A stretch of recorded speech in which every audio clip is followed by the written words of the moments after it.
Today, we are privileged to have with us the man behind the voice. You all have heard probably many of his audio messages going around on WhatsApp, talking about so many issues, current issues that's happening in Malaysia, issues of interest, of concern to all Malaysians. Of course, he has talked about a wide range of issues. And this man behind the voice, okay, you see him, this handsome guy here. The first time I saw him, I said, wow, Imran's handsome. So I went up to him and I said, would you like to come and talk to us in Aliran, talk about all the issues that you have been talking about on WhatsApp? And he immediately agreed. So I was very happy that I didn't have to do any, you know, hard convincing persuasion, whatever. He was very willing. So we are very happy that you agreed to come. And I don't know, I would probably call you an accidental social commentator, an accidental social political commentator. He's talked about so many issues, and I'm sure there are many burning issues that we can talk about today. But we have decided to stick to one particular issue, and that is inclusivity and diversity. And what is the challenge before us in terms of inclusivity and diversity. So maybe before you actually talk about it, maybe you can tell us a little bit about yourself and how you came into this role of being a social political commentator. Okay, thank you very much, Mary, and for all of you having me here. When Mary asked me about, giving a talk, I've always been ready and happy to share whatever I know, my perspectives, because I think all of our mission is to build a better Malaysia. So if we can do anything that can enlighten people,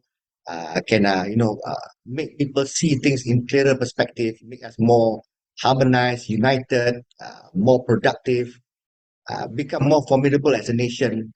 That I think is key, not just for us, but for our future generations. So, about me, I work for GLC, and I don't do this as a profession, or I don't make money from this or anything like that. It just started off when there was COVID once, and government was granting loan moratorium. Now, generally, I am in many WhatsApp groups. One of the WhatsApp groups was my drive enthusiast group. We race cars together. So they asked me about this, about whatever. So they people generally tend to ask me about things. They want to know what I do. So now, because it was very relevant to me, loan creator, car loans, housing loans, credit card loans, all these kind of things. So I didn't want to type. It's too long to type. So I just recorded a voice note and I shared and I told them what to take, what not to take, how is it better, what makes you poorer, what makes you richer. So when this was received, they received it well and they started spreading. So it went viral, the whole country. And people use that as a guide on what to take and what not to take. And people speculated. People think it's Bank Negara punya boss cakap, or they say Rafizi lah, they say so many people, whatever. So I did not declare my name because I was talking into a group of people that know me. They just forwarded just like that. So that was when it began. And then after it went viral, and then every time I shared in any group, it just goes everywhere. So therefore, it was a voice thing. People were ascribing all kinds of names to it. Ada kata Dr. Musa, when I was talking about COVID, about Dr. Musa lah, Rafizi lah, macam Fahmi Fazil lah, Anwar Ibrahim pun pernah. So I don't know how I sounded like that. But then, like, it went around, people did not know me. But starting from 2022, I think, or 21, I can't remember. Somehow people only know that voice is mine. So they rarely do people ascribe to any other person. So I don't know how they found out. That was when some people also found me and they started wanting to do YouTube on my voices. So I was okay about it because if anything for better country, for me, for my children, for my family, for my fellow Malaysians. A lot of things are not right and needs to be put right. A lot of things that are good in this country that we don't we take for granted, we don't appreciate. We want it changed to how we want it, but when we lose it, then we realize, what we have lost. So Mary invited me to give the talk. I do not know. It's a topic that she chose. So I'm open exactly. What is it that you want to raise uh, and talk about? Any issues, any burning issues. Let's just talk and discuss.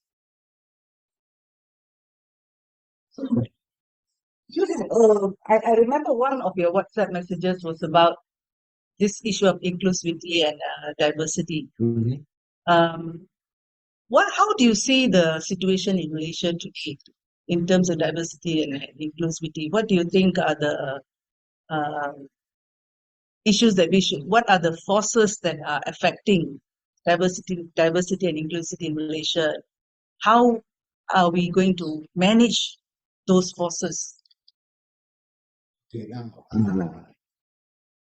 we firstly have to look at the history of Malaysia. How did Malaysia come to be? What were we at one time? At one time, we were actually Persekutuan Tanah Melayu. I'm talking about Semenanjung, not talking about Sabah Sarawak. Predominantly, the indigenous were the Malays, and the Indians and the Chinese came as laborers. British brought them for a specific purpose, and they left their country to actually earn a better living, and they were here. Now, time went by. British, stayed with us, and took everything. Basically, brought everything back to UK. Uh, from what I understand, it came to a point where there was an intellectual, Tengku Abdul Rahman, the late Tengku Rahman, who decided that, hey, I think it's time that we can already be independent. So, again, unverified information. I understand that he went to British alone to ask for independence. But then the British understood and said, okay, there's nothing much there. But there was one impediment. For Britain to give the Malays independence, then what do they do with the laborers? They have to repatriate. That is going to cost a lot of money. Dah lah, tak ada duit lagi dah. To send back is going to be a lot. And because of that, UK said no. Now, he came up with an idea, and that's when he met Tun Sambatan and Tun Tan Cheng Lock. And they discussed and they came up with a concept on how Malaysia to be, where the carrot was very obvious for Tun Sambatan and Tun Tan Cheng Lock. The permanent citizenship for all, everyone become naturalized. Everybody becomes, in perpetuity, they become warga negara, citizens. They had to also carve out what is for the Malays, because Malays were already had citizenship. What are they going to get? And to allay all the unhappiness or whatever, to close the gap, that's where they came up with, okay, they create a special class for the Malay, which is the Malay special position as in the constitution, and certain, the privileges are not mentioned. They just mention Bahasa Malaysia, Raja-Raja Melayu to ensure that the protection of the Malay position, Islam as the official religion. So now, the government of the day, under the purview of the king, will now enact whatever laws or whatever to give effect to this special position thing. So, and we know the NEP was created. But the NEP was created, we know also how it was abused. Did not go towards helping the general Malays, it went to some elites. So people can argue that it failed. But notwithstanding, this exists here.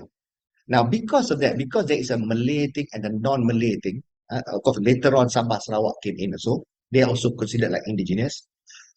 Uh, because of that, the pattern of our politics is rather unique compared to any other countries in the world. Because it becomes the flavor for parties to be race-based. So we started off having, MIC, MCA, UMNO. So Malays need UMNO, Chinese need MCA, Indians need MIC. We started on that trajectory, and leaders who wanted to be in power, they capitalize on this. Uh, it is uh, it is good if people remain divided and racist. So so much so even until today, if anybody is appointed to cabinet, people be looking how many Indians are ministers, how many Chinese are ministers. Malay should be holding certain position. Our measure is the race. We are concerned if judges tak cukup Indian, oh, then this Armageddon. Okay. China kalau pegang banyak sangat something, oh, that's it. It's a problem. They are in charge. So notice the topic of almost everybody is about what race hold what position and do what. In other countries, they don't have this so much stuff. So macam for us, when you're upset, recently there were some Indian were upset, not enough Indian, only deputy ministers. Now, personally, if the people doing the job has got nothing to do with their race or their religion, we want competent people, we want people with integrity, dedication, and out of the box thinkers and leaders. So I personally, I say I didn't care if everybody is Pujabi in the government. If they run the country well, everybody of every race will be benefiting. Now, rather than talking about who is representing whom, when are we going to ask the question of how many competent people are in this ministry? How many people with this qualification in this jabatan? How many people with this long experience is there? That's not the conversation. It's always about race. So that is one of the challenge of kita punya diversity and inclusiveness. And because of that, because we don't get things our way, we prefer sometimes where our own race only exists. We want every other race to disappear. Now, this is where I say we take things for granted. You look at any country in the world, the formidable countries, the one that's doing well. Okay, you can say whatever you want about US lah, but they've been a great nation for so long. When I went to US, the first time I went to US, I expected to see Pak Saleh. From the airport, I was greeted by a Vietnamese American. I went down and the security guard was a African American.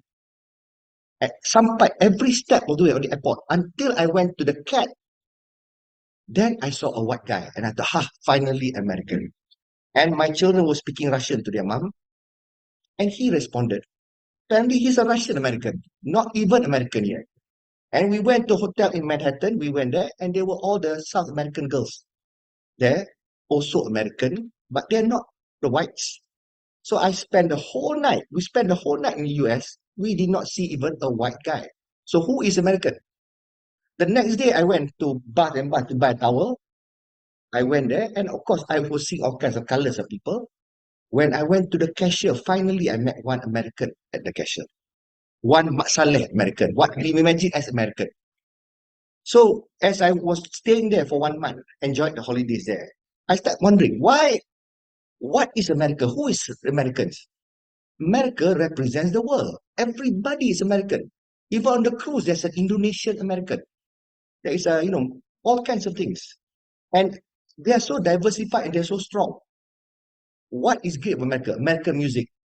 Is it only the white singing? The dance, the cooking, the technology, the movies, the music, it's all the mixture. Now, we in Malaysia, people may not see the benefits of other races. Look at our cuisine, what we eat. You can eat nasi lemak every day. Then you don't touch curry. You boleh makan curry saja, jangan makan kuih tiaw lah. Nampak? So the food alone is, so many, how diverse it is.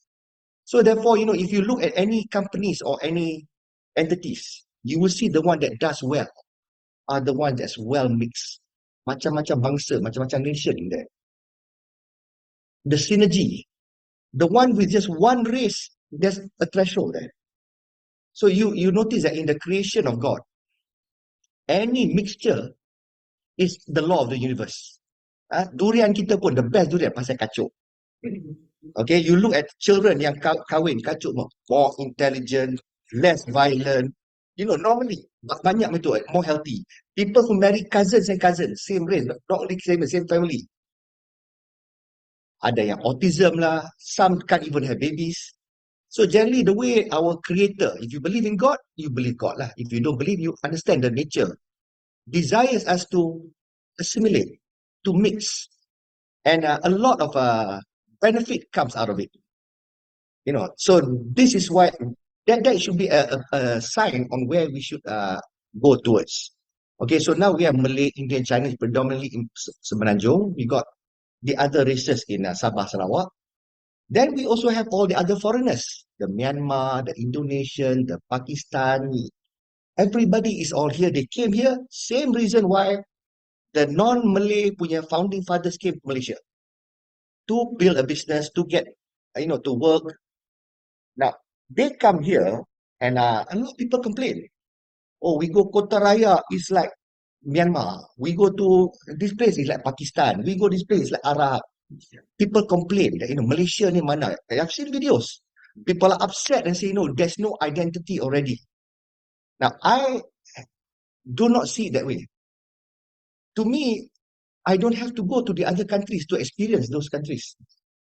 So if Malaysia has a pocket of Pakistan here, Bangladesh here, Thai here, Myanmar here, Vietnam there, that is what I want my country to be. I like that. I go to where I want to go. Everybody who's here must follow the law. Follow the law, the same law, they pay taxes. But what's wrong if they're here? Why are they here? They're here because they earn money, right? Why we bring them here? Because we need their services. We need them to do things that our locals are not prepared to do or cannot do. So it is symbiotic. They bring their activities here. We benefit. This is also diversity and inclusivity. Enjoy that. Appreciate that. Why are we upset that, we have a place where, it's a very China, some very Thai, what's wrong with that? Mana identity kita? Okay, what is our identity? Our identity should be all. We move towards more like macam America. Concern this with what Mahathir has been talking about assimilation. So Okay. I'm saying that. So what Mahathir is talking about is non-Malays give up their identities, Mhm. in many aspects. So whether it's your language, your culture, whatever, right? And become Malay. Yeah. Like Hitler, like himself. Yeah. So is that the kind of Malaysia that we want when we talk about diversity and inclusivity? This seems to be the exact opposite. That is Mahathir's kind of narrative lah. He somehow thinks that flavor is appeals to some Malays. Now, for me, if some Indians they want to become Malay, they want to be Muslim, they want to live like a Malay, nothing wrong with that. It's choice. If Chinese want to do that, they want to become Malay, they want to speak Malay, there's nothing wrong with that. I'm fine having those people around us as well. But to me, why must the Indians sacrifice their language, their culture? That's what they are. They came from India. Is there any their ancestors came from India? Is anybody denying that? Why do you dispute that? That is your identity. If you're Indian, you be Indian. I even criticize my Indian friends and my Chinese friends who can't even speak their own language. Say, what kind of Indian and Chinese are you? You should know. Ideally, you should also be able to write you got your own writing, you got your own, So when we became Malaysia, we became all the races become Malaysians. That's how rich we are. We got so many languages, we got so many writings, we got so many cultures. That is what makes the country colorful. Why do you want everybody to become Malay? If God intended that, God made everybody just one race. Why did God make people of different colors? Okay, I'm inspired by one of the Quranic verses. Allah says, that verily I've created you in a single pair, male and female, and I've divided you into tribes, nations, and races, such that you learn and endure to one another. learn from and endure from another, not that you despise each other. So therefore, God even stated why he created multiplicity and diversity in human beings, different colors, different shapes, different whatever, so that we learn from one another. We love one another, not that we despise each other. And he finished off and said, and verily amongst you, the most noble to the sight of God. He doesn't say Islam, he doesn't say Hindu, he doesn't say Cina. Dia kata apa? Dia kata lelaki, perempuan. Dia kata the most honored, the noblest amongst you is he or she who is most aware of his purpose of being, most righteous and aware of the purpose of his being.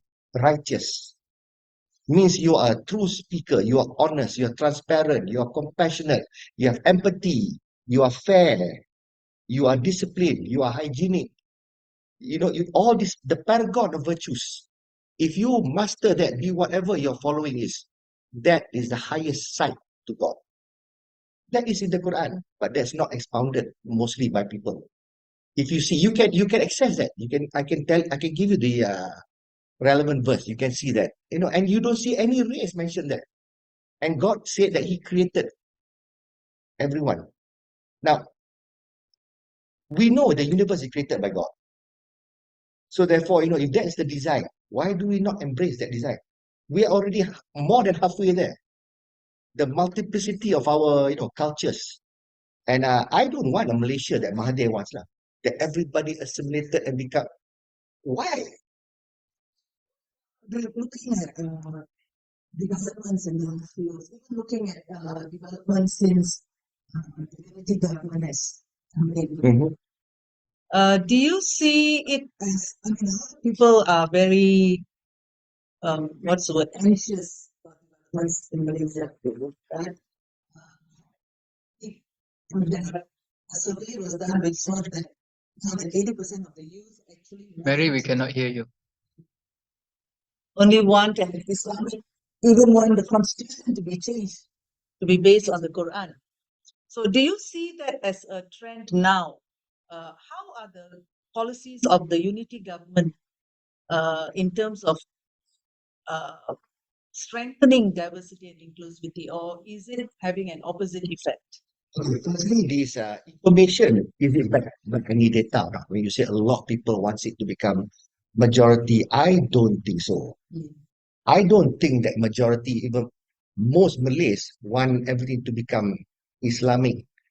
You look at the most recent case on the decision of the federal court on the Sharia enactments. Uh, Nick Ellen is a friend of mine. So, what she did, she challenged that. What did she challenge? And how is fun? It's fun to say that that means is a 1-0 kalah to Islam. You see, but because people don't understand that. What people cannot understand, even the Menteri Besar Sanusi said, now it's about federal punya law decide that it's more stronger than Islam. Now, firstly, our constitution is clear. The federal punya law is kelurahan perlembagaan. That is a priority. And because we are not only Muslims, they are also non-Muslims. So our laws that we have now, the federal law, civil laws, governs everyone. It's the same law for everyone.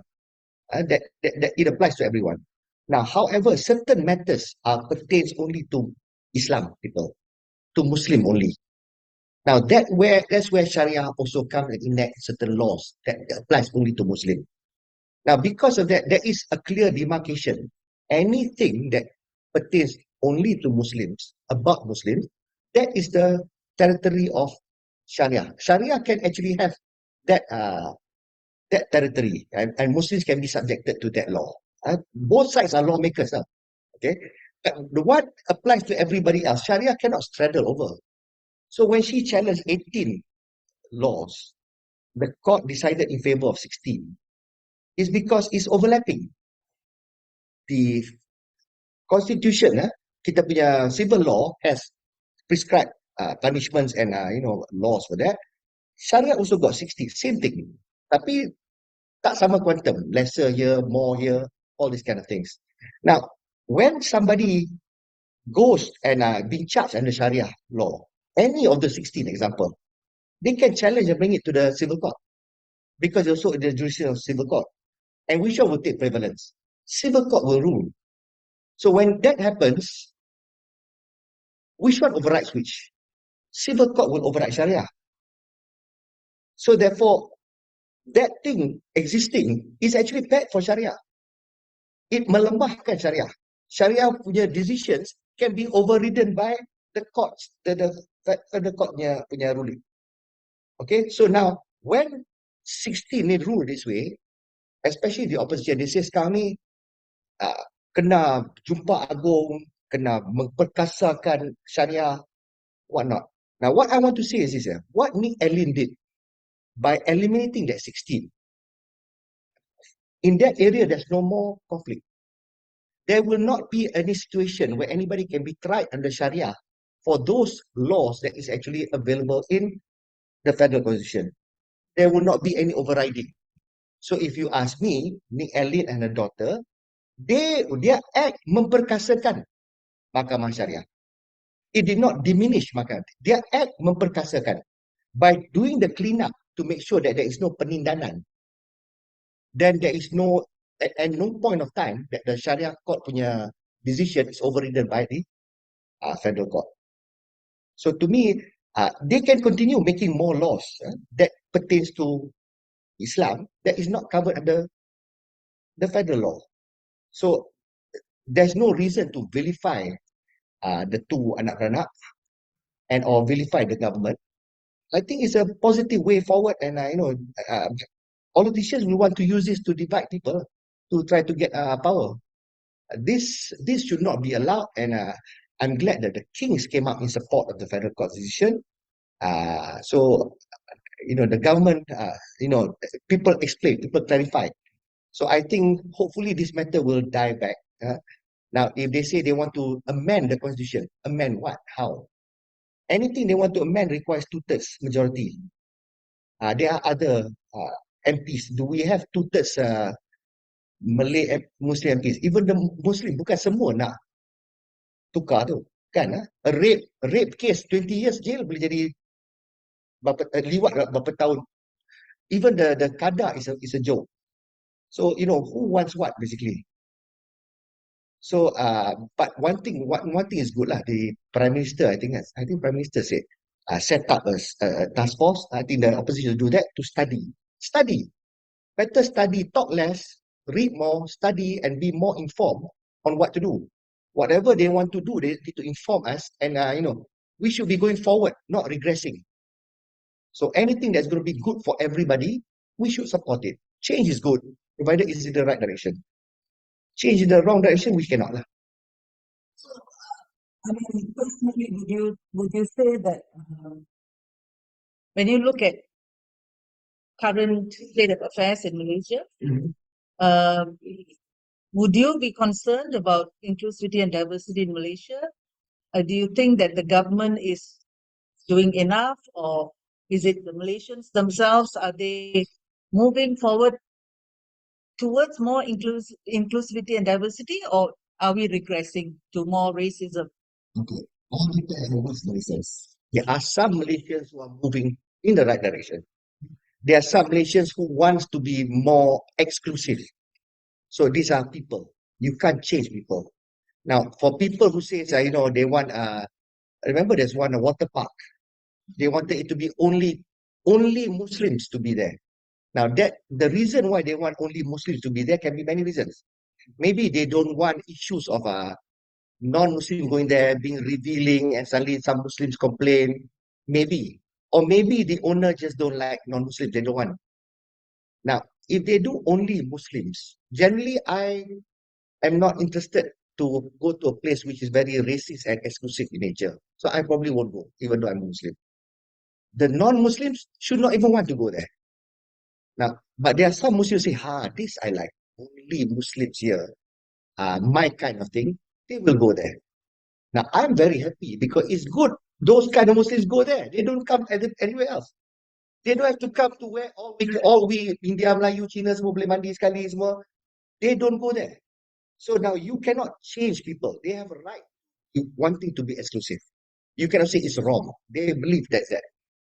Okay, Indians pun ada yang nak Indian saja. Cina pun ada nak Cina saja. So exclusive ni banyak orang ada. So if they want to be there, they be there. They live in that small world. Let them be happy there. We live in the larger, more vibrant world. So there's no reason to be upset and make an issue out of it. His theme park, lesen dia, dapatkan dia nak buat untuk Muslim saja. Suka hatilah. He's not interested in non-Muslim punya business. So I'm saying that, this kind of things will exist. We should allow it.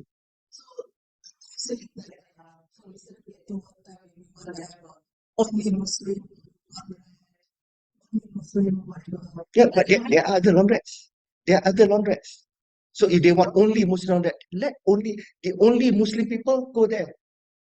You can also do it. We want only Hindu laundrette. Okay lah. I don't have to go there. There are other laundrettes. I send my laundrette to tempat Cina who takes everybody punya laundry. It's a non-issue. But if we start concerning ourselves with that and become a reason for us to have enmity among each other, that's not the right direction. Everybody now can just have, some company can say, we want only people who can speak Chinese. They want that services. So, you don't have to apply there. Why you want to be upset? Maybe they need people who can speak Chinese. Look at China to attend to China punya tourists, the travel agency. So why you want to force? So I know, to me, live and let live. We don't need to make sure semua orang boleh be inclusive. No. If we say that everybody must be inclusive, we are being exclusive. We are insisting that it must follow our method, that you cannot prefer only your own race. If people have a right to say, we want to be exclusive, we want to be inclusive, but all of us, we are all Malaysians. That, to me, is inclusivity. That, to me, is diversity. To be a very credible position kind of thing. So those who are here and those who are on Google, please feel free to share your views or ask a question. Please feel free to do that.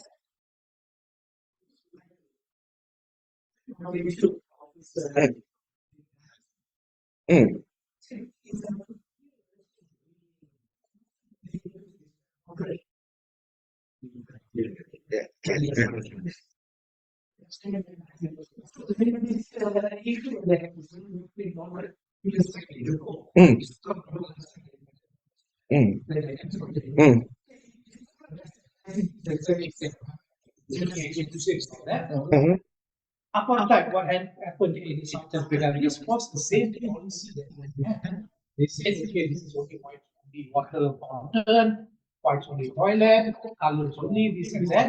Yeah. But then if we don't need this those places, if it is a religious institution or what, that is okay.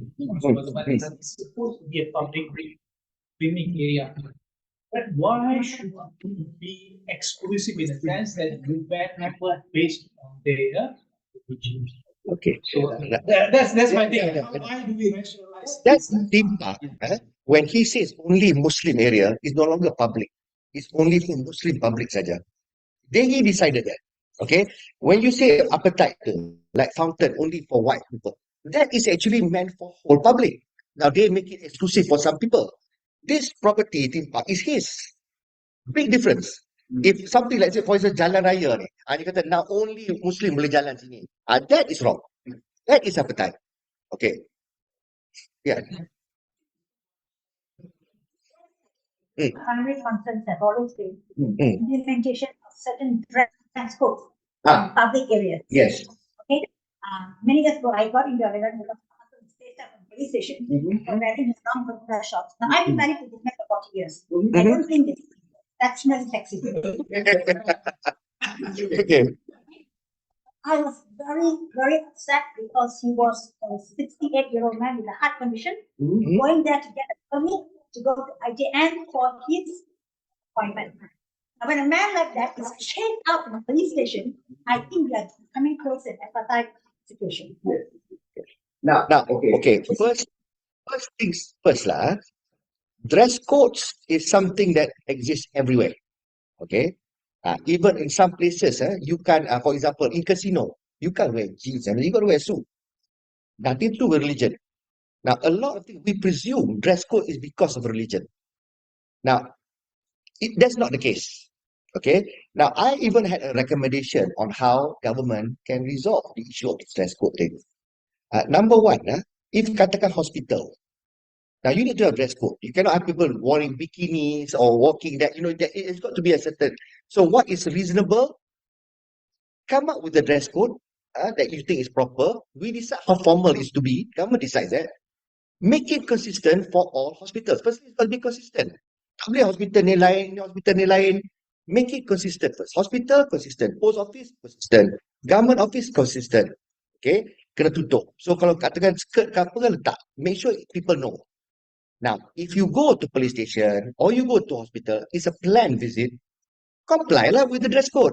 If you can't respect the dress code, then you should not even live in the country that has dress codes. Dress code should be everywhere. Okay, so if I want to go certain places, I comply with the dress code. Okay, now, however, there must be an exception. Sometimes you baru accident ataupun you sakit, you kat beach kena gigit jeruk. So what, kena balik rumah, tukar baju dulu baru pergi hospital ke? That's ridiculous. So kalau you are patient requiring emergency, dress code should not apply even if that person is bogel. Okay, now that's one. That's one. Correct. It needs to publicize. It needs to be made consistent. It needs to be publicized. People got to know this.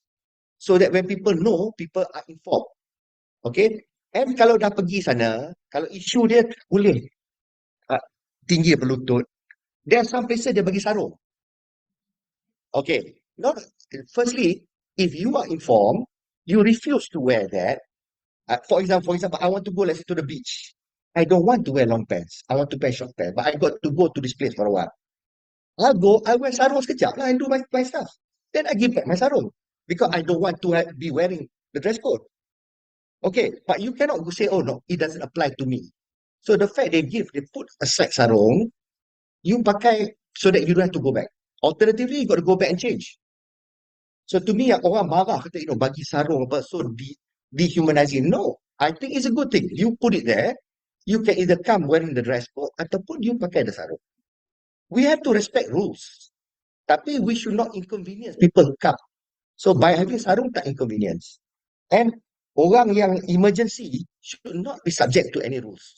Tak payah bagi pakai sarung pun. Kalau dia dah sakit, dah luka, ataupun dia rush kena pergi, orang bawa rompak dia nak kena bagi kat polis, tak boleh apply lah. There must be somebody at the station that must have discretion to say that, dress code doesn't apply. Observing the same thing. That's why government must intervene. Government must ensure that there's a code of dressing for what type. And it must be enforced. It must be publicized, like you said. It must be publicized, educate the people. Foreigners should also be educated of that. So that there's no instances where they have to go and go back. Ataupun dia kena pakai sarung, dia marah. So, tapi sarung patut ada. Patut ada tempat, place there. I've been to Turkey, certain churches I wanted to go in. I was wearing shorts. I was given sarung. Some places I got to wear robe. They give. So for tourists wear that. So we should not be upset that we have to wear certain things because we wanted to dress the way we dress. We have to respect the place we visit. So even like in some mosques, they go, sini kalau you tak pakai, tak boleh. No, why do you bagi pakai nak tudung ke apa? Visit. Dah habis tu buka lah. So you must respect the place. So I support dress code, but I don't support abuses of dress code. People who abuse this. They abuse and they inconvenience people. Tell them to go back, chase people back, and inconsistency. Today boleh, esok tak boleh. These are abuse of power. Okay, so that's the matter of dress code. Anything else nak tanya?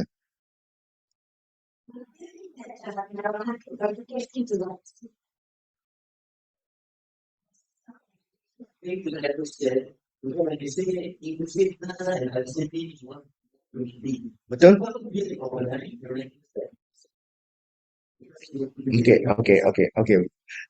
Okay. Now a lot of people say vernacular schools are the reason why we have racism. They say this. Now, some of my close friends also say this. Now, I have a different perspective. Okay. Number one, you talk about vernacular school, Chinese school. Berapa Melayu belajar kat sana? Right? So, kalau is racist, Melayu yang pergi sana, okay lah, satu sekolah tu 50%, more than 50% Malays. Sekolah. Ada places, ada berapa kerat je Melayu kan, right? Kalau the Chinese school is racist, you think the students will want to study and do well there? You think their parents will allow them to study in Chinese school there? Might as well hantar sekolah kebangsaan. Why tak hantar sekolah kebangsaan? And you see the parents, they're not because they are half Chinese or they are, no, some of them are regular, normal Malay family. They want that because maths bagus. So people like vernacular school. So therefore, it is wrong to say only Chinese want Chinese school, Indian only want Indian school. No, Malays also go to those schools. That's one. And because of that, I don't think that that is a source of racism. Okay, but I will not deny in every school there can be racism. Some people are just racist. Okay, that's one. But now, rather than you pinning it on vernacular schools, look at the kebangsaan schools. Look at bawah ni Johor convent punya tu. Certain getaway only Malays go, kena berjanji, jangan bagi tahu the non-Malay friends. You pergi semua tu. You see the racist punya method. So to me, if you ask me racism, where it comes from, mostly it comes from sekolah kebangsaan. Okay, so if you want diversity, inclusivity, what would be controversial? What if I suggest sekolah kebangsaan should be scrapped? Then we become more inclusive. What if I suggest that? Orang marah kan? People won't like that. Tapi a lot of teachers do that in school. Not all. Some are very inclusive. Okay? The government is not promoting exclusiveness. They are promoting inclusiveness. But there must be pemantauan. Ministry of Education, Minister of Education must be spurred. Must be firm. Any nonsense action. Not say, okay, biar sekolah action. This is not leadership. So to me, if you want to ensure inclusiveness, there must be government punya will, there must be leadership, and you must drive this. Anything that goes off tangent, you must correct it instantly. So you begin from schools. Hopefully, our children come up from school, they don't become racist or bigots. No point being so smart, so good, but a racist. Those who are on Zoom, ask the question.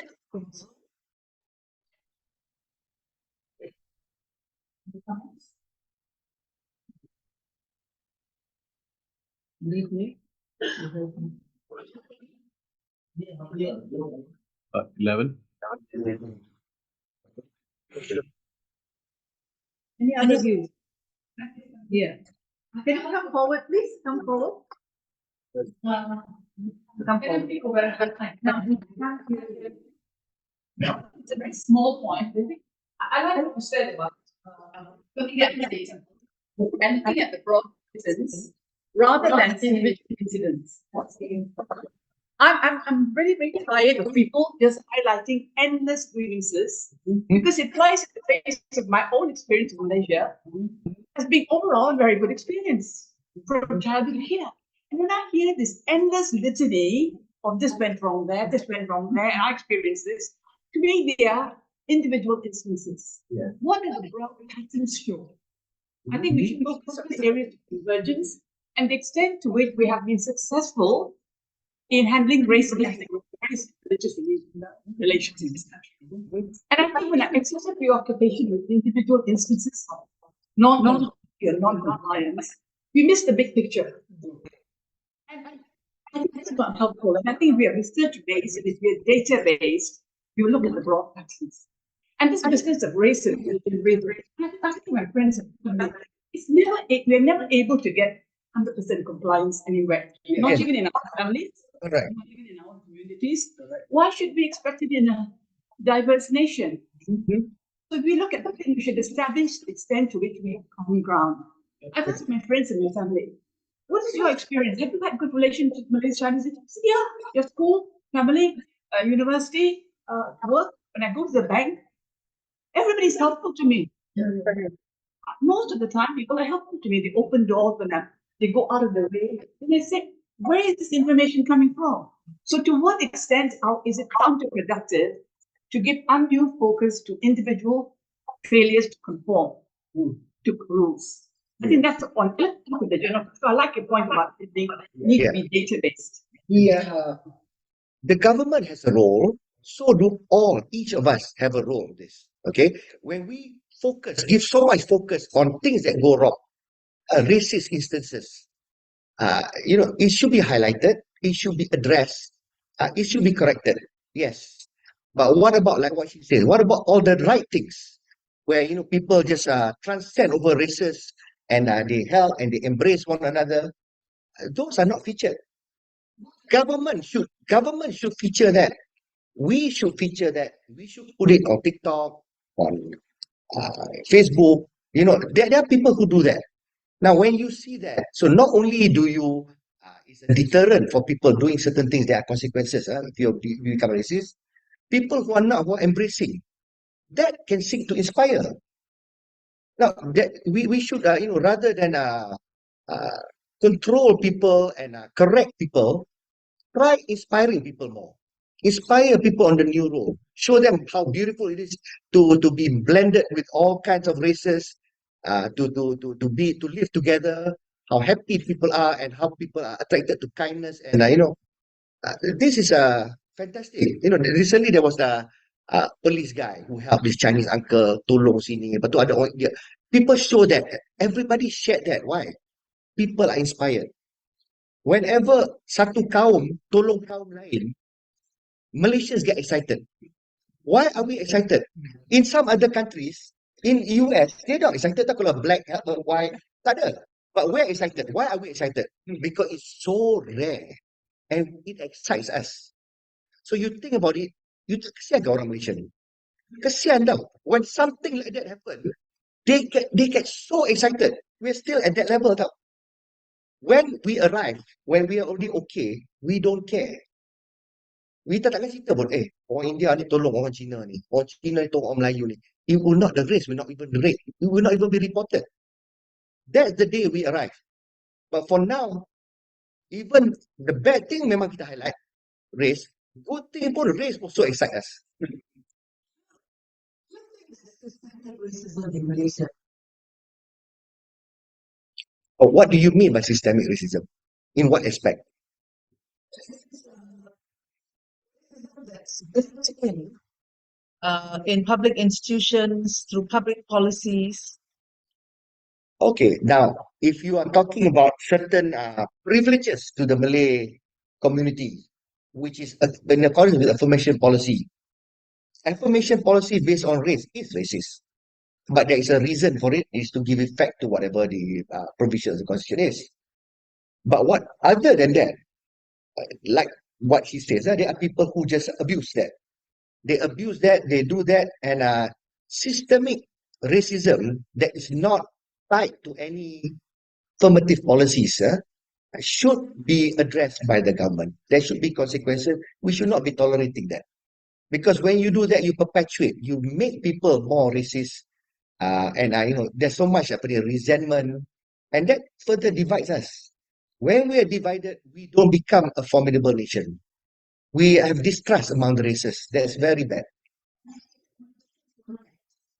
Politicians need that. They need that.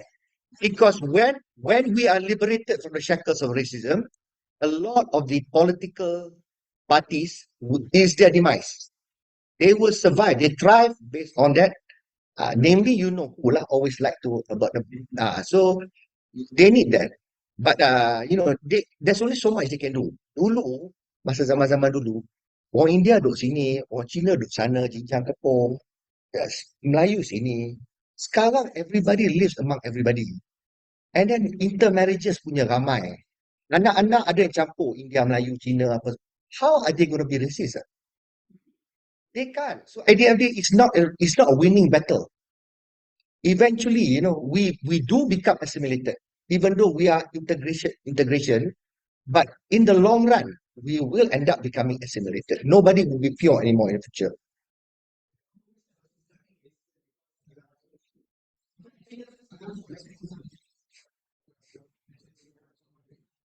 as an Indian, and then sometimes those who are outside of Singapore, you always face racism in the civil service. I said no. I started off with my SPM. I did my 3 months of whatever it is, all with the support of my superiors, my friends, and who are all Malays.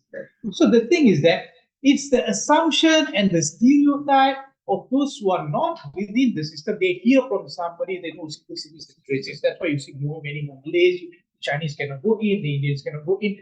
The assumption and the stereotypes, they keep Yes. they Yes. assume that is the fact. Yes. No, I always ask this question, so I said, no, maybe it's incidents, several individual incidents. Yes. But Yes. systematically, no. They Yeah. don't even have that. I'm not talking about the provisions of the Constitution, although there are reasons for that, but it's fine. But generally, no. Right. But reasons for is accept each other. If you say racism, I shared in recently Pesuruhan Jaya punya commission ni, 2 orang India just got ni in February. So tak ada satu Melayu, tak ada Cina pun. India naik. So and they look competent lah. I tengok dia punya ni pun dia competent. So that is assuring, not because they're Indian, but because our criteria now is less about race, more about competency. It's competency that's going to get the job done, not the race. If you insist on a particular race, and if you are siding one particular too much, the stupid ones, the jamoks, will also be holding this position. You see, as a Malay, what I don't like when the rule in certain places, must be Malay, as many Malays as possible to hold. Malays who are not qualified, who are not good enough, no experience, holds that position. Or Malays that's got no integrity, holds that position, because it's got to be Malays. So when something goes wrong, it's in the hand of that Malay. If something goes corrupt, it's in the hand of that Malay. So therefore, the conclusion is, Melayu corrupt, Melayu qualified. Now, the point is they're also stupid Indians. They're also stupid Chinese, corrupt Indians. But how come it doesn't happen? Because they don't even get the job. So when you push so much your race, you put even people who are 6:30 there, what are you doing to your own race? So much so, kalau corrupt je kalau tend to be Melayu. Ya lah, pasal Melayu je yang diberi kuasa for that, yang boleh corrupt tu. The minute kalau macam ni, ada ke orang India dengan Cina kena? Ada juga kan? So at the end of the day, semua orang, semua bangsa ada yang corrupt, ada yang integrity. So because we've been measuring, our selection has been race. This is where the problem lies. But if we select people that's competent, that's got integrity, then senang, there's check and balances, and we don't have all this benda karut. So macam dia kata, even where I'm working, we got Indians, we got Chinese. Work sekali, we don't even remember who's Indian or Chinese. And some people dapat bonus lebih, siapa naik pangkat Melayu tak dapat naik pangkat lagi. So it's a GLC tau. So ada siapa pun naik lebih ke apa. VP pun ada Cina, ada India. And nobody yang under dia, ada VP India, bawah dia semua Melayu. Ada VP Melayu, bawah dia ada semua Cina. So it's not, I don't see it in my world. Tapi I cannot deny it does exist in some people's world. So we cannot say it's not the case. So there are some places where there's systemic racism. It needs to be stemmed.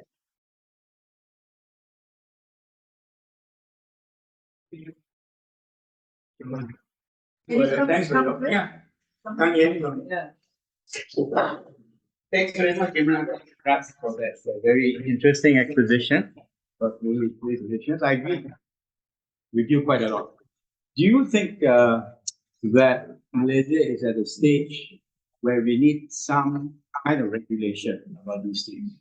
You know, there are some countries like Canada, they have fairly strict rules, right, about what is considered racist. So they actually do have, sometimes you see posters out there that says, if you hear or see anything you consider to be a racist act, then you must report it, or you can, give it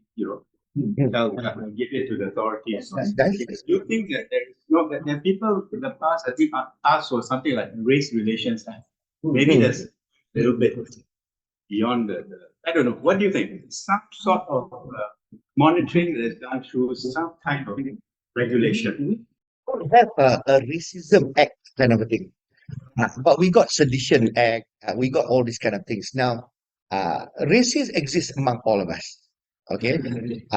I don't think there is necessity to come up with a law there, because if you come up with a law there, then okay, people just act and comply, but it doesn't solve racism. What's important is to inspire people not to be racist, and why it's more beautiful to be have a colorful country, and to show, to shame racism. What we can all do, we don't need the government to do racism. You shame them on social media. It's shameful to be there. So people will see, what kind of behavior is shameful and people don't like. What kind of behavior is endearing, inclusive people like. So people can decide. But some people want to persist to be in the small world. They want to be, let them be. You can't change everybody. Okay, one thing for sure, in no country at any point in time can we ever ensure there is zero racism. Okay, we can never ensure in any country or in any government zero corruption. Boleh. Okay, just like we cannot ensure nobody goes to hell. Okay, that's hell for a reason. Egregious cases of racism. Hmm. And those people be made examples of. Then it becomes a case. Isn't that the case now? Whenever there's we get to know about it. You see, and of course, government acts. That's it. Let people speak out, like you're saying. That is Something that can happen to those people. So even macam the Muslim only punya theme park, water theme park. Yeah. so he get back lah. Tapi if he wants that he's right, he's facing. But the state government can decide. If it was only Muslim only, maybe mostly Muslim there, and they will like that place. If that's where for him, good for him. If it's actually good for us. Those kind of Muslims that go there, they don't go and start judging other people somewhere else. But if he fails, he will also lose his license, and another operator will come and he will open to everybody. So again, it is pretty much like this. I think the other opposite example is that you actually create the other kinds of multiracial interaction by having, say, halal Chinese food. So when you have halal Chinese food, then you get Malays can pick up for. I go every week to halal Chinese food. So they do that. But people, non-Muslim also going there. Non-Muslim got no problem with halal too. I remember one video with one, not video, Oriental but cooking.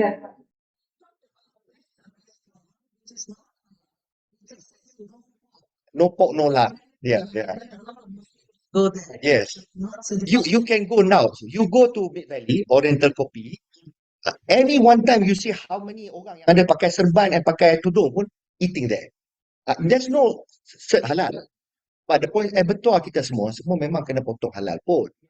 Okay, and by the way, Oriental Kopi, what I found out, they also applied for halal certification, even though they don't need it here, because they want to expand to to Middle East. They want to expand. So they got many places there. Makan sedap. Kerja Melayu banyak dah. Pakai tudung lah, pakai semua. So what's nice that you see all the races there eating there. That's not the only restaurant like that tau. You tahu Lala Chong?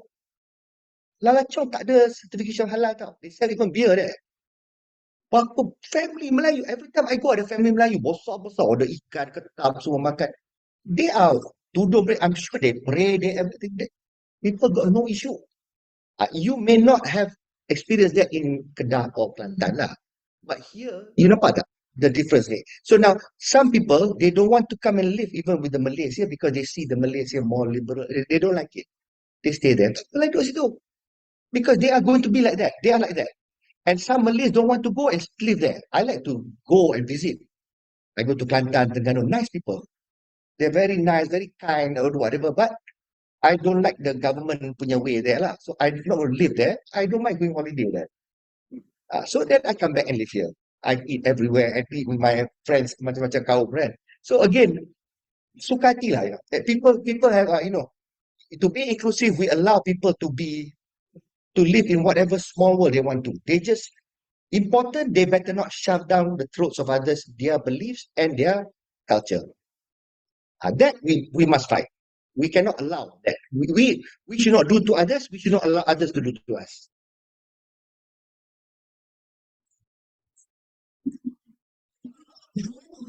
ask a question. We have a number of people on Zoom, I think about 9 Zoom. 11 on Zoom. Anyone on Zoom would like to share a view or ask a question? Evelyn says she can't hear you. Evelyn can't hear. Oh, she sent the message. Oh, I see. Let me repeat. Anyone on Zoom? We have about 11 people on Zoom. Anyone on Zoom who would like to share a view or ask a question? Or type in your question. Yeah. Jimmy is here. Now, I met Jimmy together with Imraz, and he has no, I met Jimmy before I met Imraz.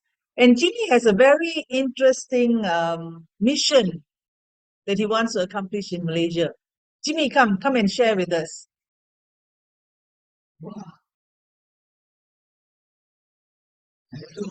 Indra, very recently, okay. I call myself Uncle Jimmy, and I'm a kampung man. So I have the kampung thinking. Then, and I just learned about politics, not long ago. So I'm still in kindergarten. Okay. So, but I believe I've learned from my teacher, I would say my teacher lah, that I think there's a way that we can bring Malaysia to a very respectable, something that you can feel proud of. There must be a way, because this way is negative. There must be a positive way. It's just that no one focus on, I mean, like what just now we say lah, we focus too much on the negative.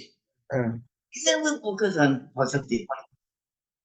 So now here we talk so much about hatred lah, races lah, all these are negative. Why can't we talk about love? I love my family.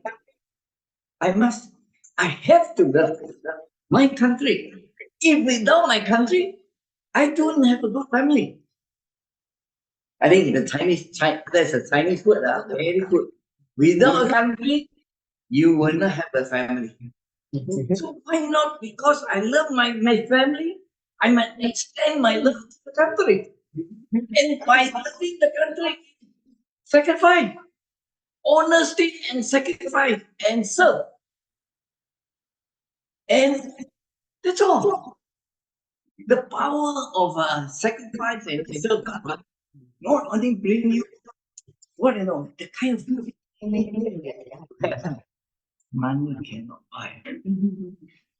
For the rest of your life. Inspired by the bees, bees. Yeah, like what you said. Inspired by the bees. Yeah.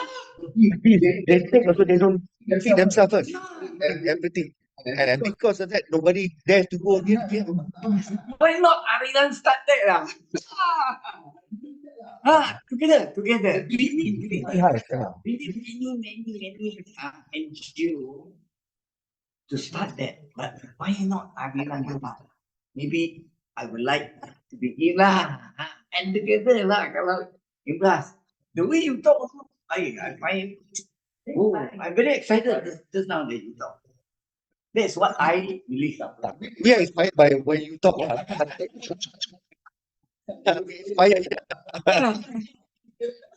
Okay.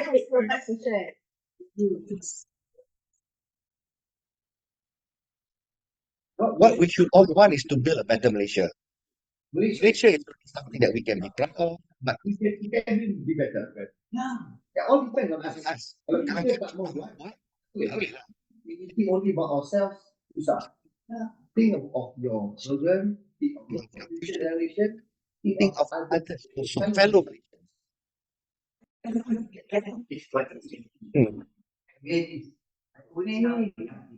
Tunjuk baju.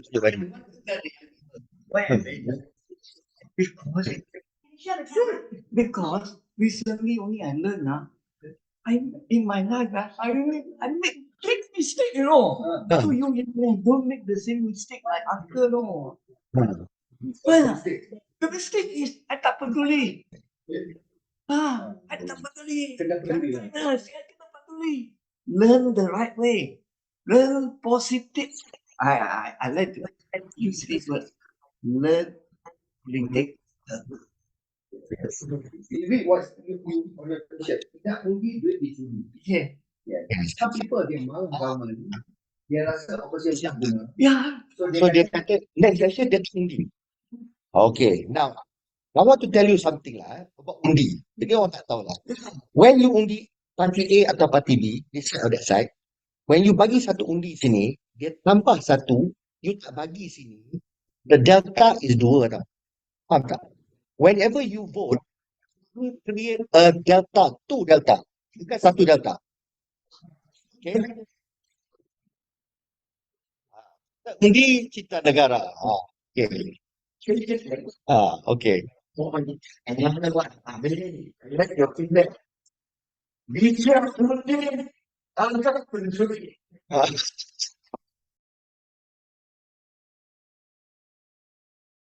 when you undi, delta dia 2 tau. You don't give to party B, you give to party A. That difference of you undi sini. Because if you undi here, he'll get 1. So kalau katakan 8-8, okay, you undi sini 1, sini jadi 9-8. Kalau you undi sini, sini 9-8. So nampak tak ada beza tu? 2 tak beza dia. Now when you say I don't undi, okay, I tak sokong mana-mana, I tak undi. The difference you're making is you're giving half a vote to both. So not only did you not choose, you actually chose. You chose this and this. You diluted your choice. This is what every voter must understand. It's a mathematical certainty. So therefore, kalau you have to vote, kalau undi, please vote. Vote for what? Even if it's both are bad, you vote for the lesser evil. Simple as that. At least you empower the lesser evil, you weaken the more evil. Tapi kau tak vote is so stupid because you think you're not you tak mau make a difference. You are voting half each. Setengah vote sini, setengah vote sini. And when you could actually make a 2 delta, you only did 1 delta for not voting. So you diluted your voting power by half and you split it half-half.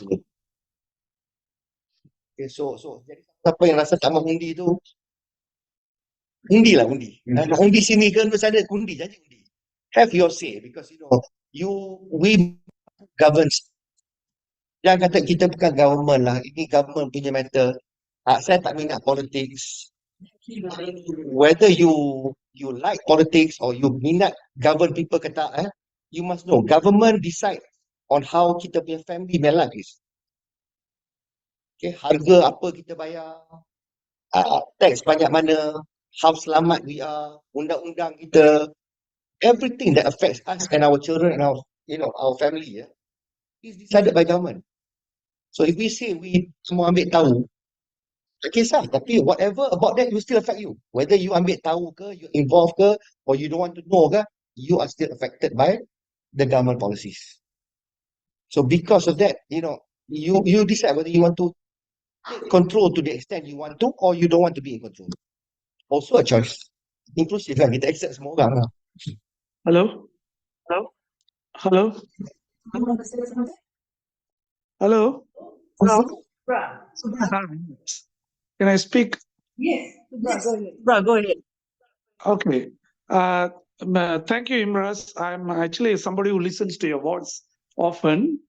And what I want to comment is our discussion here has been focusing too much on the ethnic problems in this country. But the basis of all this is actually economic problems. And the most serious problem in this country is actually class divisions. You know that there's a very big, significant middle class which is doing not bad, but there's a large underclass, mainly made up of Malays and Indians to some extent. And that because, as you pointed out, we get very excited about race, so it has kind of transposed itself on race, and it has become a lot of Malays are in the underclass, and they feel that they are being exploited by politicians, by putting the blame on non-Malays or whatever, that our rights and so on and so forth. So I sometimes think that people like you who have some impact, viral impact and all that, should often talk about more economic issues rather, than on the issues of economics, how it helps certain groups, certain classes more than other classes, and how it makes the poorer classes worse. Like a lot of the, like for example, contracts being given. When you give a contract to a Bhumiputra contractor, you're actually imposing a huge burden on most Malays, because a project which can be done, say, for 500,000 will now be inflated to 1 million. And that extra 500,000 of taxpayers' money goes into this one contractor. All right. And the benefit is only 500,000 that goes to the public. The other 500,000 goes to this one guy. Now, if the government had spent only 500,000 on the project, as it should have, the remaining 500,000 could be used for other things, like improving the schools, Sekolah Kebangsaan or whatever schools, doesn't matter, and things like that. See, these are things that needs to be highlighted a lot, in this whole, and we have to de-emphasize race a lot in our discussion, because the basic problem in this country is inequality across races, not just between races. Serious inequalities, especially among the Indian and Malay community and the Sarawak, Sabah, Bhumiputra community. Very serious inequalities, So I think that needs to be highlighted, that so that discussion goes into economic rather than politics. Thank you. Yeah, you all said that? Basically, you said you need to highlight the economic problems because it's a serious So about okay. Anyway, thank you so much, Subramaniam. I understand where you're coming from. But bear in mind, whatever you highlighted also about the class issues is still related to race, right? Bhumiputra ke tak Bhumiputra, right? Now, with any government, they have to track this carefully, because the sensitivities and because what the Malays have been enjoying for the past decades. Suddenly, a new government comes and change, and it becomes an issue. It becomes very contentious. People need to see the bigger picture. Okay, let me tell you something that can be more inspiring lah. When DAP won Penang the first time, DAP predominantly a Chinese, right? So UMNO and Gerakan out. Now, all the contractor Bhumiputra, the cleaning contractor Bhumiputra and all those things, they panicked because they said finish lah, because they were given like handout lah by the government before, right? Now, when it came to reappointment, all the jobs, DAP gave 80% of the business still to those same contractors. They still got the business. And they even got bigger business code. And people ask, why? Why do you give to these UMNO contractors, whatnot? Now, the response from the DAP leadership is because they are the most competent. They are the most experienced to do the job. We couldn't find anybody to do better. So because of that, they supported DAP after that. Because they realized that they did not need crutches. They were already doing well. They were already walking well. So these are the inspiring stories that people need to hear. They need to know that. I go to makan nasi kandar, mamak buat item macam mana sekarang? Government tukar. Oh, susah lah. Banyak susah. Dia tak perut tau. Dia upset tau. Dia tak nak tolong apa. Tolong macam mana? Apa yang dia kena tolong tu? Tak ada dulu tolong lah apa semua kan. I went there next year. Bila I pergi sana semua okay. Oh, semua okay. Tak ada apa. Tak ada issue. Don't need help pun. So mamak pun dah sekali dah support dah. So that's where when DAP menang Penang, Mahathir said it tau. Once DAP menang, it will forever be in the hands of DAP. He knows. Because all the lies about the boogeyman, China main boogeyman semua tu, that will all be debunked. That's it. So people in Penang, that's it. The ones that making kacau bising in Penang are the ones fueled by the politicians. But generally, the Malays are happy there. There's no issue. So DAP I won't say DAP langsung tak ada racist. Adalah juga racist. Every party ada racist. Tapi generally, they are the better performing punya ministers. Even the Agong, the apa ni, Sultan also say that. So, uh, bagus lah in that sense, but DAP is an easy punching bag. People want to do that. But lama-lama, you notice, DAP tak apa respond. They're just doing work. I believe in time to come future elections, people will want those DAP ministers. Anthony Loke is already a case in point. People want him again as transport minister. Dia punya general dia semua tu, dia punya orang-orang semua Melayu. They couldn't prefer a better boss. So these are the kind of we need to see this. We need to inspire people. Every time kita feature kat ni semua, some Melayu is corrupt sini, some Melayu tak boleh perform sini. There's so many performing Malays. There's so many ni semua. You don't feature them. You don't highlight them. So therefore orang fikir Melayu bodoh. Yang pandai tak nak kerja dalam negara ni pun. Tak tak? The one with integrity. And then whenever you see a Malay girl ke, a guy kan cakap on TV, cerita semua. Oh, who is this person? So inspired. Kejar-kejar to follow. Baru ni ada semua kan. Oh, see, even Malays are excited. Because Malays begin to believe yang Malays ni not capable. But when they see capable women apa ni yang achieve certain things, they get inspired. So to me, I think the way that government can inspire people, you use examples that inspires. Give more focus to what is right happening in the country rather than where it goes wrong. Like what you guys say lah, kan? I totally agree with that. Focus should be there. So many right things are happening. How can we replicate that? How can we repeat that? So macam apa yang Mr. Subhan highlight tu, memang ada dalam all the government punya yang kena bagi pada bumi putra tu, and there is adjustment where they can be 10% more expensive bayar. I don't like that because to me, when you belanja duit kerajaan, you beli benda yang 100, you bayar 110 and tak seberapa, duit tu duit siapa? It's not duit non-Malay saja tau. It's also duit Melayu. So when we give incompetent contractors to do highways, to do bangunan, and then crack, rosak, mati, siapa yang mati? Semua kan? So therefore, I agree lah, in the long run, we should award jobs to competent Malaysians. Melayu pun tak apa, doesn't matter if it's all Malays pun, tapi competent ones. Kan? So kalau kita measure competency, we shouldn't care Melayu, India, China, whatever. We need somebody who can do the job well. So I just believe that, in line with your topic inclusiveness, the other thing is, one thing that I want to highlight, baru ni, the opposition one opposite MP lah was really lambasting the government because government is offering this like a second home program to any foreign nationals yang boleh simpan 5 juta sini and buat business kat sini. Now they are angry. They say, Malaysians pun tak boleh take care tapi nak bagi kat sini kan. Now this, I got to comment on it because this is orang yang tak ngerti ekonomi. If they can bring their money, 5 million here, each person bought 5 million. Most families don't even have 5 million. They don't even have 1 million. They bring 5 million, they simpan sini. That is inflow of money.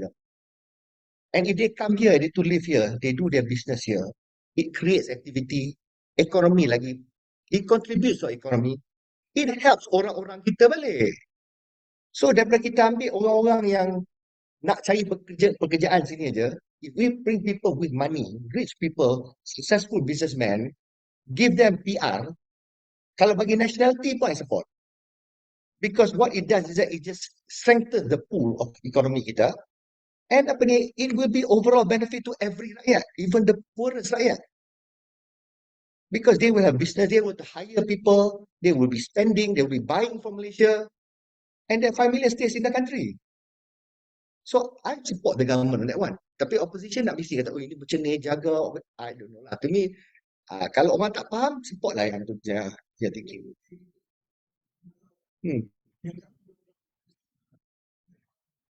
Dia tak kata, dia say like that. He did not clarify what it means.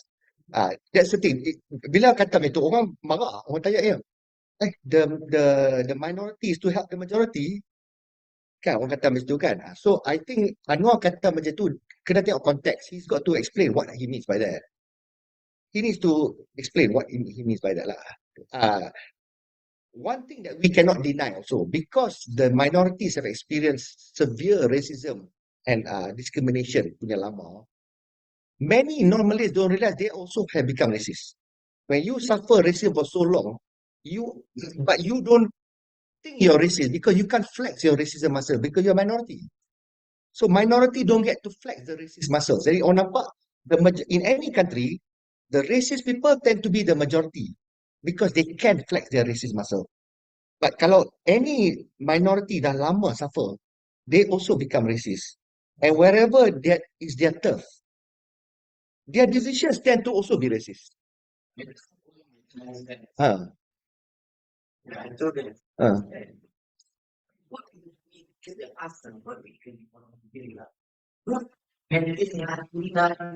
Yalah, yalah. Betul. So things like that lah. You tengok, I go today I'm going to pasar malam.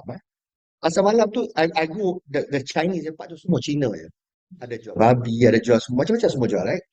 Situ juga ada jual sate dengan kopok lekok, is always Melayu. Nasi lemak always Melayu. Tahu tak? Nasi lemak punya queue tu paling panjang daripada tempat yang jual nasi babi tu. Semua yang queue mostly Cina. So Cina tak support business Melayu. Cina kalau makan sedap dia tak tulis apa masak. Dia makan sedap, dia loyal to the food. They don't care siapa, they don't care to buy from which race or what not. So to me, dia just beli. And macam jual je semua dia jual. And they berani to stay among all the Cina-Cina punya tempat. So when I go where tempat Chinese punya pasar malam, I hardly see many Malays tau yang beli kat situ. They don't like misalnya babi apa semua. For me, babi aku tak belilah. I beli benda yang tak babi. Kan? Tapi there are Malays who sells there. Pakai ketayak, pakai tudung, they are selling there. They don't care orang lain jual. Because Cina beli pada orang. And when I come as a Malay, they go excited. Oh, ada je Melayu datang beli kat sini. So, to me, from food alone, you can see that. So, these are the kind of things to inspire. I did a video on that one. I see, you tengok kata, how mesra the makcik with the Chinese uncle, apa semua, they speak, they're selling ni kan. So, I said, do we have a problem in Malaysia? We don't. Everybody can buy from anybody. So, I think apa ni, what I think he's trying to, what he was trying to say, I want to say also lah, there are companies, macam Chinese companies ke Indian companies, there are some yang kalau boleh tak mau Melayu. They have their own reasons. I think this is what PM is trying to address lah. I think that's what he's trying to.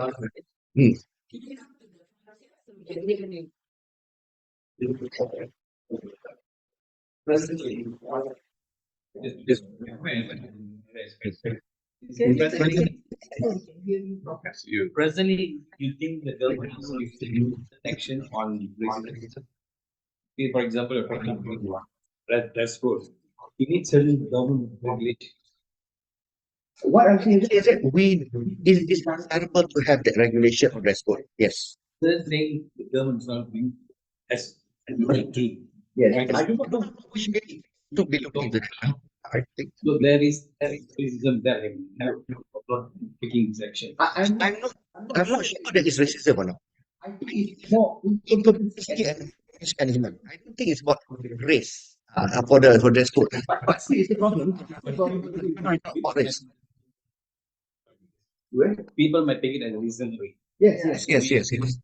Betul. Yeah. But it can be that. Okay, some places where dress code becomes an issue is also because of racism. I'm not saying it cannot. Some people because they're racist.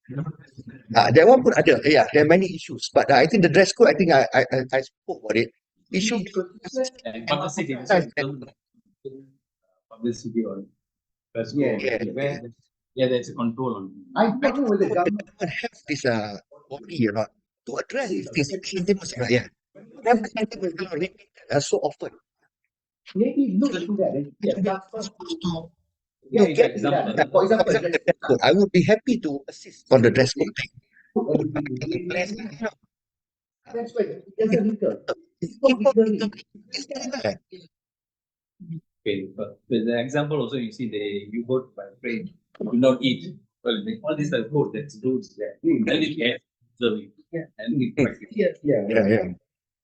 No, before Recently, it's a women's only coach. Kan? Women's only coach. And a lot of people also don't understand what is the purpose and what's the point. A lot of women don't even know that. I had a friend who was very upset that women did not stay in the women's only coach. And then they were seated at the OKU seat. And he got upset and he was, criticizing and calling, all kind of thing. He did a video on that one. Now, the point is, people try to explain. This is what people must understand. The women's only coach is only for women, okay? And the operative word is encouraged to go there. And women should see that as a benefit. Hey, I'm alone, I'm woman, or we're all girls. Let's go sit comfortably there. There's not many people, a lot of seat there. Go to the women's only coach. By doing that, we also clear the other coaches. Okay. Women who come with husband or ada anak lelaki, then they can do a regular coach lah. Kan? Now, OKU seats. OKU seats are not OKU reserved. Please understand that. It's not reserved for OKU. It's OKU prioritized. So kalau tak ada OKU, you duduk lah. The minute you see OKU, buta ke, pregnant ke, orang tua ke, siapa ke, kurang upaya daripada you, it's just courtesy which we taught in schools, you offer the seat to that person. Okay. Tetapi, sometimes the OKU tak nak the seat. Some mothers, 9 months old, 9 months pindah pregnant, nak beranak dah. So duduk, dia tak nak. Duduk is uncomfortable. So dia suruh husband dia duduk. Husband dia duduk, dia nak berdiri because it's more comfortable. Plus doktor suruh dia berdiri, nak bagi cepat water back break. Kan? Tapi di optics tak nampak elok lah. Husband, you okay duduk, your wife pregnant berdiri. People start judging and criticizing. This I don't like. You find out first. Kalau orang tu tak nak, ataupun some people dia ada anak kan, lepas tu duduk. Tapi orang adult duduk kan, sekarang kita duduk, we are getting off the next train station. Letih nak duduk, nak bangun balik kan. So don't judge people. So, jangan marah orang duduk kat tempat OKU yang tepat. Melainkan the OKU wants the seat and you don't give. That memang patut kena marah lah. Parking different. No, you got a sticker, okay lah. Kalau kan parking tak boleh lah. Betul.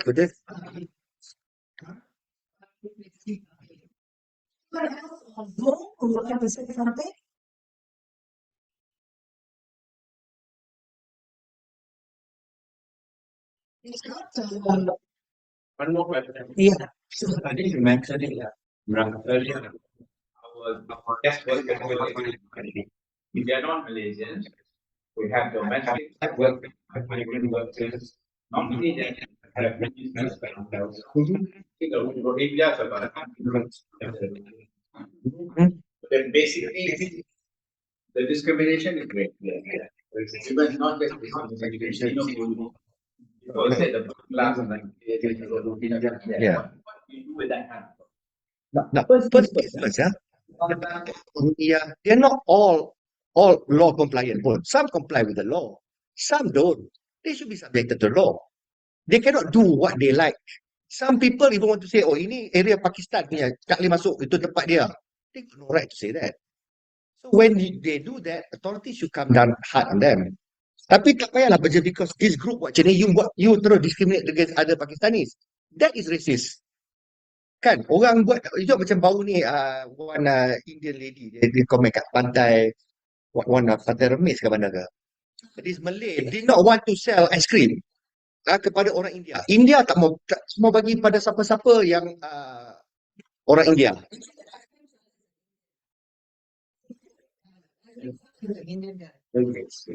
No, because just the previous week, he got assaulted by a group of drunk Indian boys. So he showed police report, and because that they're anti orang India. So the lady was upset. What did we do wrong? Why do you discriminate, not sell ice cream to me simply because I'm an Indian. Upset.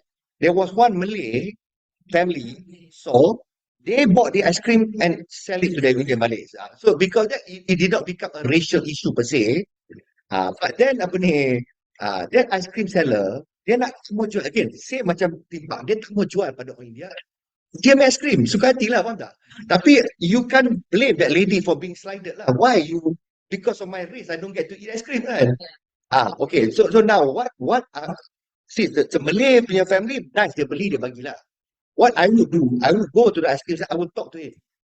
I would say, come, let's have a drink, and I would talk, and so that I would attempt to change his mindset. Tahu tak? You cannot apa ni, there are bad people in every race. And there are good people in every race. Understand the difference.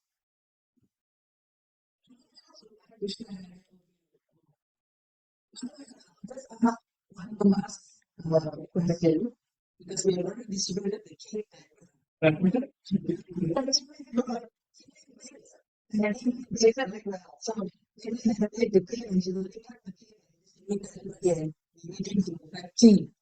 So I'll just ask one last question.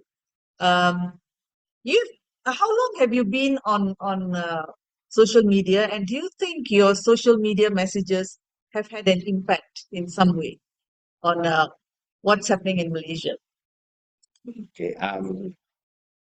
When before I met Azlan, I was before I met Azlan was already featuring my voice. He did not know who I was. He even spelled my name wrong. And Azlan is the president of the Green Party of Malaysia. He wants to register that as a political party, but ROS tak approve lagi for some reason or another.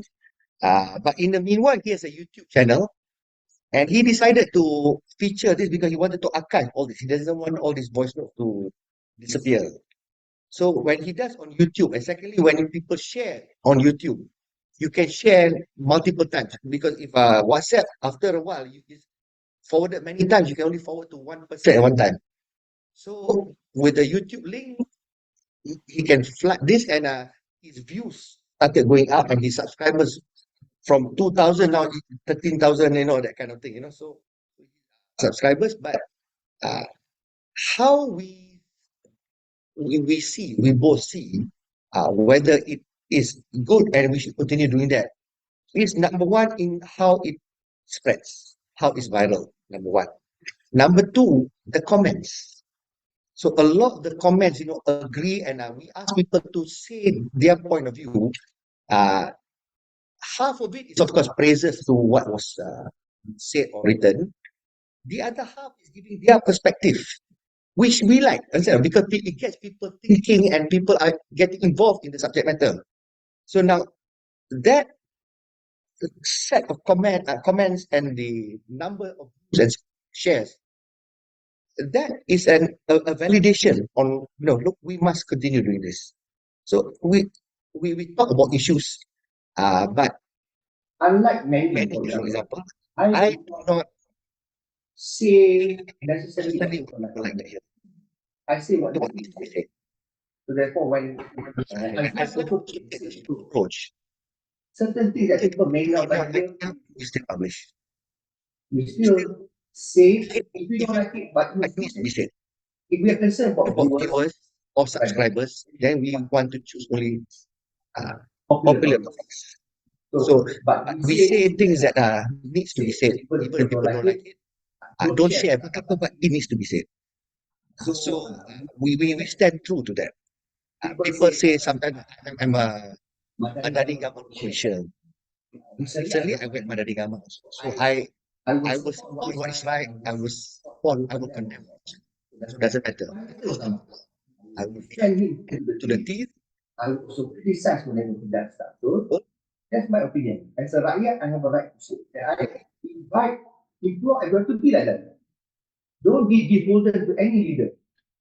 Be beholden to the right leadership. See the difference? Don't be loyal to leaders. Be loyal to leadership. And it should be a leadership that's good for all nations. So when a prime minister is exhibiting, manifesting leadership, support them. When he does wrong, do not support them. So instead of we being shaped by our leaders, we shape our leaders. I got one question. Just follow on what Mary said. Why is it that you seem to prefer audio messages rather than even on YouTube your face is not there? So we are quite privileged today to have you speaking in person. So much so that your voice is more well known than your name and your face. Okay, let me explain firstly why the Why not TikTok? okay. Firstly, I'm not so into the social media thing. I use WhatsApp for work or my social thing and whatever, like, my group drives, my food hunt, my religious groups, all this kind of thing. Now, most of the time, short message we type. But when I have a piece of thing to say, imagine if what each of my voice note I were to type. My phone pun dah pecah, my jari pun dah patah dah. You will also be sleeping already to read so many things, right? So therefore, what's simple is that I found out that you can record a voice note. So I talk certain things and people listen, and sometimes they can be doing, even in toilet, they can just put it on, they can be listening at the same time. So it's also convenient for them to listen. So why I do audio instead of writing or video? Number one, audio because I'm malas nak type. It's too much to type. Video, I don't have this facility to do this, to set, to video. I don't have. If somebody wants to do, I don't care. It's not that I don't want to show my face, because I want to show my face. It's not that. But most of my video, my audio that's featured, I say in a group. Somebody likes it, share it, it goes to somebody, and somebody does a video of it. I don't do this in a studio with a person audio and that person record. Nah. It's just a forwarded WhatsApp voice note and he takes. Huh? Yeah, yeah. No, actually, I was interviewed once by Nas Abdullah, the car enthusiast. Right? He called me to talk about this COVID issue, about the MCO punya matter. So you can find that on YouTube. I told her it's my Sabrina government lah dulu. A lot of things that they were doing right is right. Yang wrong, I told them that needs to change. I said a lot of things. Some they took, some they did not. But if you see what it is today, and you compare with what I told them to do in that video, it's exactly 100% now. Today is that already, so I don't know how, but I'm glad it is. So I got no more complaints about this MCO punya matter lah towards the end. So that was the first time also I appeared because my sister-in-law wanted so much that I do that. And Nas Allah agreed to feature that. So for once, he did something that's not about cars. He just decided to take a risk, that one. That views exceeded every other car punya views. So people, because everyone who is a car enthusiast is also interested in that matter. Because COVID affected all of us. So that was so this is a second degree. Yeah.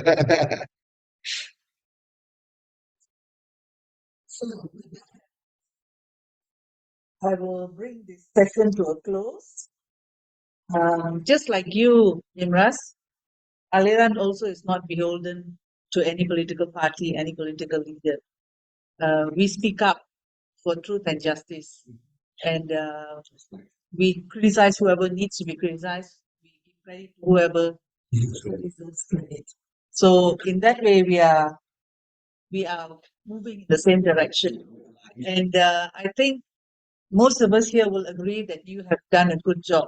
I think you're doing a great job in highlighting issues, and even today helping us to see things from a different perspective, from what we usually see, I think, on some issues. And in that way, I think you're doing a great job. As an individual, I think you are bringing about really positive change.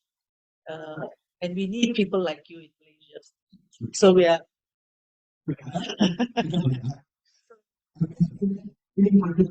Yeah, yeah. So you got. What would be really nice is that if you think what you do is good for people, But what I would like is for other people to also do the same thing. There's a bit more. There's a lot already. There are many people.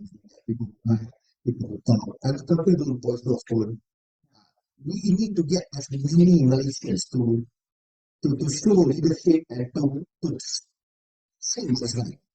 Because you may think that, the leaders don't listen. They listen. They hear. If enough people talk and we want certain things and we want certain things put right, they tend to pander to what the people want. They tend to do that because they need to remain in power. This is what I say as shaping our leader. We shape the kind of leaders we want. And to shape the leaders we want, it's not just praises and just saying everything is good. No. Whatever is not right, you say it's not right. What is good is good. When they start to follow what people prefer, they tend to become the leader that we deserve. So I think that is very concluding remarks, Russ. Just for me, finally, to just thank everyone who took the trouble to turn up today. I think this is the biggest crowd we have had so far for our monthly talks. Just to let everyone know, third Saturday of every month, Aliran will organize either here or in Penang, but it will be on Zoom as well. So, yeah. And we thank everyone on Zoom as well who have stayed on and joined us in this conversation. And we'll meet you again the following month with another issue, and we will let you know when, what, who, and what the issue, what the topic will be. We will let everyone know about it. So thank you very much. Thank you, Imraz. And now we're going to take a break and enjoy the cake that Evelyn has brought for us. Thank you, and see you all again.